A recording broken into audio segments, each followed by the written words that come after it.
बिस्मिल्लाहिर्रहमानिर्रहीम। अस्सलाम वालेकुम फ्रेंड्स, उम्मीद है कि आप सब खैरियत से होंगे। आज लेके आई हूँ आपके लिए ज़बरदस्त शरबत, गुड़ का शरबत जो तवानाई से भरपूर है। क्योंकि ये गुड़ का शरबत है तो इसमें काफ़ी मिक़दार में विटामिन ए, बी और सी पाया जाता है, जो कि जिस्म की थकावट को फ़ौरी तौर पे दूर करता है और खोई हुई तवानाई को फ़ौरन बहाल करता है।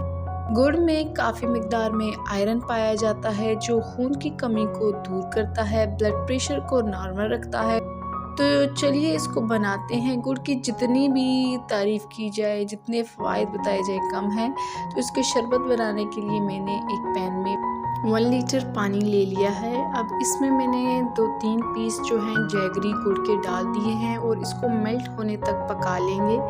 तो जब तक ये ठंडा हो रहा है तो हम इसमें अपना दूसरा स्टार इंग्रेडिएंट जो कि है साबूदाना ट्रॉपिकल पर्ल्स, इसको मैंने 1 घंटा पहले भिगो दिया था। अब इसको हम ट्रांसफ़र करते हैं किसी कंटेनर में और इसको हम पका लेते हैं जब तक कि ये ट्रांसपेरेंट नहीं हो जाता। साबूदाना भी बेशुमार फ़वाइद रखता है। इसमें काफ़ी मिक़दार में विटामिन डी पाया जाता है, जो कि हमारी बोन्स के लिए, हमारी हड्डियों के लिए बहुत ही ज़्यादा ज़रूरी है। तो अब हमारा शरबत ठंडा हो चुका है तो इसमें हम 2 टेबलस्पून भर के साबूदाना की डालते हैं।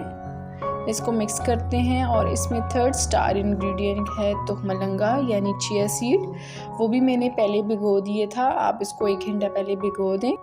तो अब इसमें ऐड कर दिया चिया सीड और इसको अच्छे तरीके से मिक्स कर दिया। अगर मज़ीद गुड़ की खूबियों की बात की जाए तो गुड़ की एक ख़ास बात ये है कि ये पेट से जुड़े तमाम मसाइल इससे दूर होते हैं। अगर आपको तेज़ाबियत है, गैस का मसला है तो आप गुड़ इस्तेमाल करें।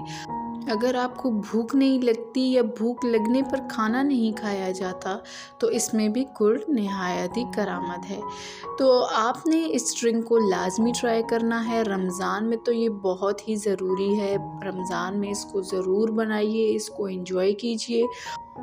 और अगर आपको मेरी वीडियो पसंद आई है, कोई इन्फॉर्मेटिव लगी है तो आप इसको लाइक कीजिए, मेरे चैनल को सब्सक्राइब कीजिए। मिलते हैं किसी नेक्स्ट इन्फॉर्मेटिव वीडियो के साथ, तब तक अल्लाह हाफ़िज़।